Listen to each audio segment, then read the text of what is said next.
بسم اللہ الرحمن الرحیم۔ محترم ناظرین، السلام علیکم ورحمۃ اللہ وبرکاتہ۔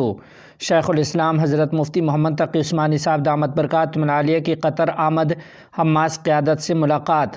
تفصیلات کے مطابق صدر وفاق المدارس العربیہ پاکستان شیخ الاسلام حضرت مفتی محمد تقی عثمانی صاحب دامت برکاتہم العالیہ قطر تشریف لائے ہیں، جہاں انہوں نے حماس کی قیادت سے ملاقات کی ہے۔ ملاقات میں الشیخ علی قرہ داغی، حماس کے رہنما اسماعیل ہانیہ، حماس کے رہنما خالد مشعل، شیخ ابراہیم سکرگاہی اور حماس کے لیڈر ناجی الزہیر سمیت دیگر قیادت شامل ہے۔ نئی دہلی کی سنہری باغ مسجد کے انہدام پر روک لگائی جائے۔ صدر جمعیت علماء مولانا محمود مدنی نے وزیر اعظم کو لکھا خط، کہا کہ اس طرح کی کارروائی سے ملک کے مشترکہ ورثے کو شدید نقصان پہنچے گا۔ تفصیلات کے مطابق جمعیت علماء ہند کے صدر حضرت مولانا محمود اسد مدنی دامت برکاتہم العالیہ نے وزیر اعظم نریندر مودی اور وزیر داخلہ امت شاہ کو خط لکھ کر نئی دہلی کے راج پتھ پر واقع مسجد سنہری باغ کے ممکنہ انہدام پر سخت ناراضگی کا اظہار کیا ہے۔ مولانا محمود مدنی دامت برکاتہم العالیہ نے اپنے مکتوب میں وزیر اعظم کو مخاطب کرتے ہوئے کہا ہے کہ ہم نئی دہلی میونسپل کونسل کی جانب سے مسجد سنہری باغ کے ہٹانے سے متعلق رائے عامہ کے حصول کے نوٹیفیکیشن پر تشویش کا اظہار کرتے ہیں، اور ہم یہ سمجھتے ہیں کہ اس طرح کی کارروائی ہمارے مشترکہ ورثے کو شدید نقصان پہنچائے گی۔ یہ مسجد ملک کے مرکزی جگہ پر 200 سالوں سے قائم ہے، جو ہمارے ملک کے بھرپور ثقافتی اور تاریخی ورثے کی گواہ ہے۔ ہمارا ملک کثرت میں وحدت سے معنون ہے اور بقائے باہم کے اصولوں سے مالا مال ہے۔ اپنی عظمت اور شان کے ساتھ قائم یہ مسجد نہ صرف ارد گرد رہنے والوں کے لیے عبادت کی جگہ ہے، بلکہ قابل فخر وراثت کی حامل بھی ہے۔ انہوں نے کہا کہ ہم آپ سے گزارش کرتے ہیں کہ آپ بذات خود اس معاملے کا نوٹس لیں اور مسجد سنہری باغ کے تحفظ کو یقینی بنانے کے لیے ضروری اقدامات کریں۔ مولانا محمود مدنی دامت برکاتہم العالیہ نے کہا کہ ہمیں یقین ہے کہ اس معاملے میں آپ کی مداخلت اس ملک کی ثقافتی شناخت کے تحفظ کے لیے حکومت کے عزم کو تقویت پہنچائے گی۔ امارت اسلامیہ ایران کے ساتھ تعلقات مضبوط کر رہی ہے۔ تفصیلات کے مطابق رئیس الوزراء کے نائب برائے سیاسی امور مولوی عبدالکبیر نے دورہ ایران سے لوٹنے والے وزیر خارجہ مولوی امیر خان متقی حفظہ اللہ سے ملاقات کی ہے۔ مولوی امیر خان متقی حفظہ اللہ نے کہا کہ انہوں نے ایرانی حکام کے ساتھ سیاسی، اقتصادی اور تجارتی ترقی پر تبادلہ خیال کیا ہے۔ مولوی عبدالکبیر حفظہ اللہ نے کہا کہ امارت اسلامیہ کے خطے کے تمام ممالک بالخصوص ایران کے ساتھ اچھے تعلقات ہیں اور مستقبل میں ان تعلقات کو وسیع اور مضبوط بنانا چاہتی ہے۔ افغانستان پر سوویت یونین کی جارحیت سے متعلق امارت اسلامیہ افغانستان کا اعلامیہ۔ لکھا گیا ہے کہ آج سے 44 سال قبل 27 دسمبر 1979 عیسوی کو سوویت یونین نے افغانستان پر جارحیت کی۔ افغانستان کے مسلمان عوام اور غیور ملت کسی جار قوت کی جارحیت تسلیم نہیں کرتی، اس لیے سوویت یونین کے افواج کے خلاف وسیع پیمانے پر جہاد کا آغاز کیا گیا۔ 10 سال کے عرصے میں اللہ تعالیٰ کی خصوصی نصرت اور افغان مجاہد عوام کی قربانیوں کی بدولت سوویت یونین کو شکست فاش دے دی۔ امارت اسلامیہ افغانستان اپنی قوم کی جانب سے سابق سوویت یونین کے حملے کی مذمت کرتی ہے اور ان کے خلاف افغان عوام کی جہاد اور جدوجہد کو سراہتی ہے۔ افغانستان کسی دوسرے ملک کے اندرونی معاملات میں مداخلت نہیں کرتا، کسی دوسرے ملک کو بھی ہمارے حقوق غصب کرنے اور ہمارے اندرونی معاملات میں مداخلت کی اجازت نہیں دیتا۔ ایک اسلامی قوم ہونے کے ناطے افغان عوام اسلامی اصولوں کے دائرے میں رہتے ہوئے دنیا کے ساتھ اچھے اور مضبوط تعلقات رکھنا چاہتے ہیں، جس میں کسی کو نقصان پہنچنے کا کوئی امکان نہ ہو۔ امارت اسلامیہ افغانستان تمام پڑوسی اور دور ممالک سے مطالبہ کرتی ہے کہ اسلامی اصولوں کے مطابق اچھے اور مضبوط تعلقات استوار کرنے اور ان کے تحفظ میں اپنی ذمہ داریاں پوری کریں، تاکہ خطے اور دنیا میں امن اور خوشحالی کی طرف قدم بڑھایا جا سکے اور ماضی کی جنگوں کی وجہ سے پیدا ہونے والا عدم اعتماد ختم ہو۔ افغانستان اور جاپان کے تعلقات ناکامورہ جیسے نیک طبع اور انسانیت کا درد رکھنے والے لوگوں کی وجہ سے مثالی ہیں۔ تفصیلات کے مطابق افغانستان کے وزیر داخلہ خلیفہ سراج الدین حقانی اور وزارت کے اعلیٰ حکام سے جاپان کے سسکاوا پیس فاؤنڈیشن کے وفد نے ملاقات کی ہے۔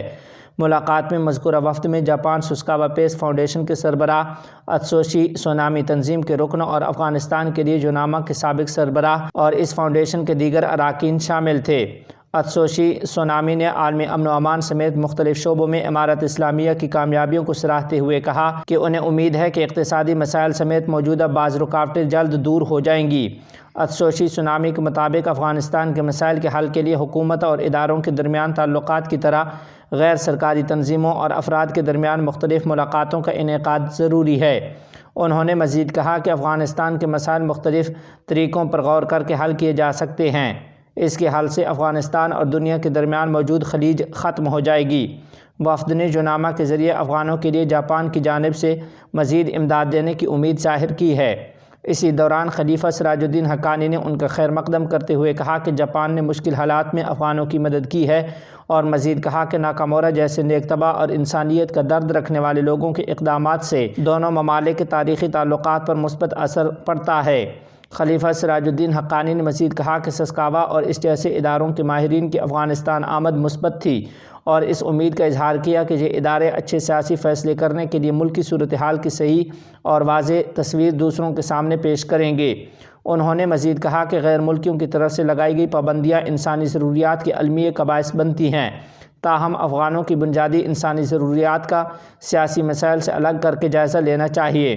انہوں نے کہا کہ طویل المدتی سیاسی مسائل کو بات چیت، افہام و تفہیم اور دو طرفہ تعلقات کے ذریعے حل کیا جا سکتا ہے۔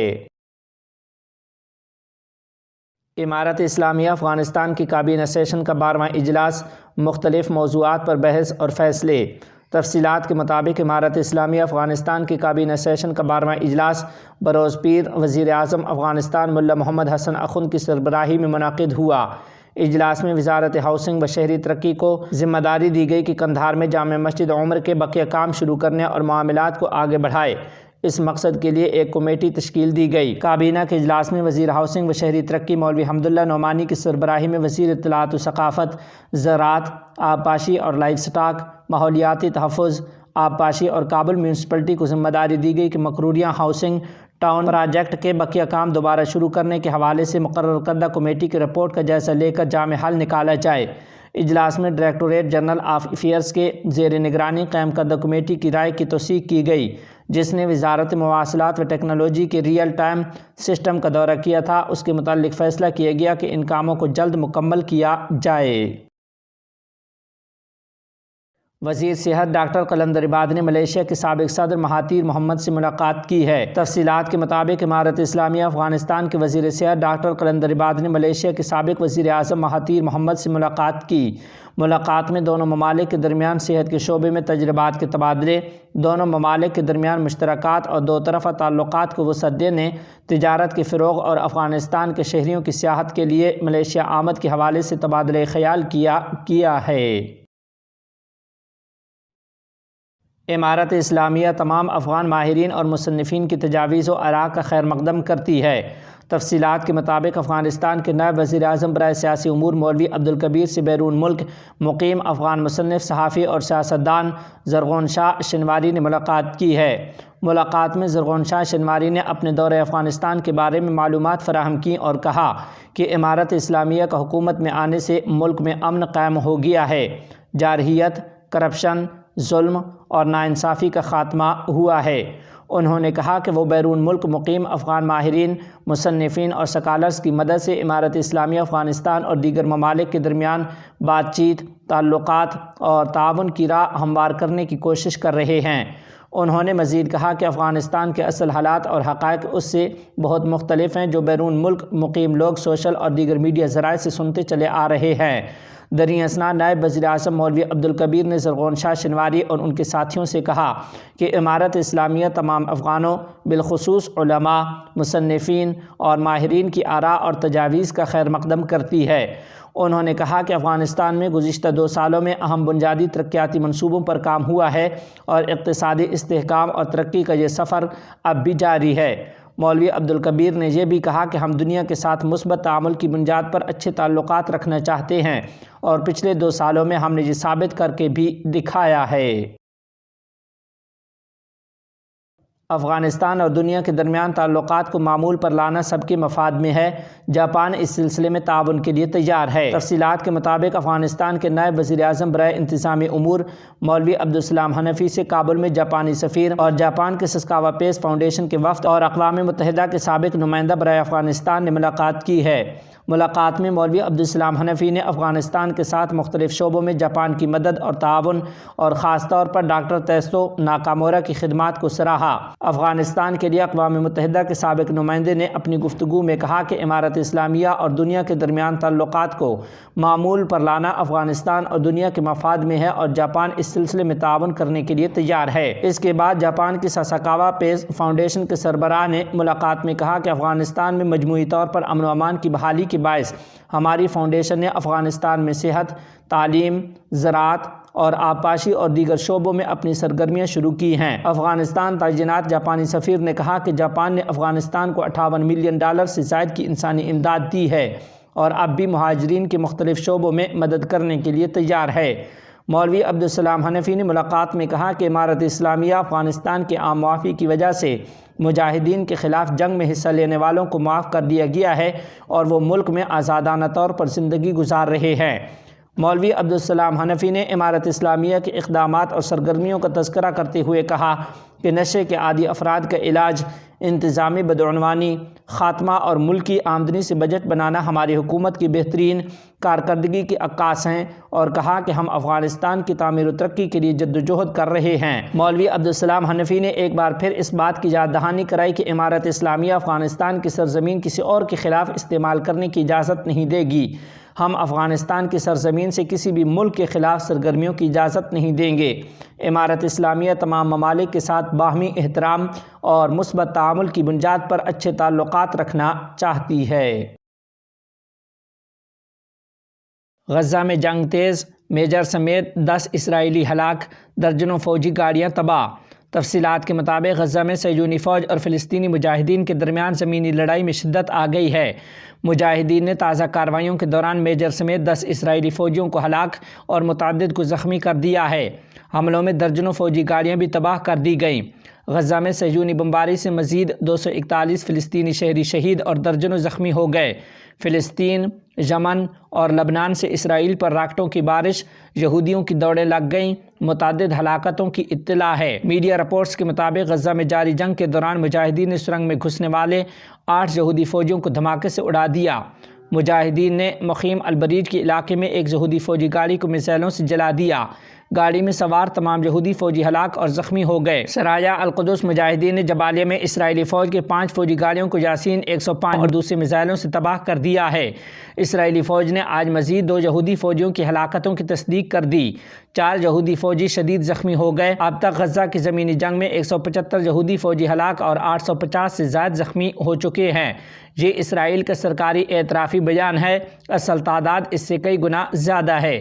اسرائیلی میڈیا نے انکشاف کیا ہے کہ اسرائیلی فوج نے ٹینکوں سے بمباری کر کے اپنے ہی 2 یہودی فوجی جہنم واصل کر دیے۔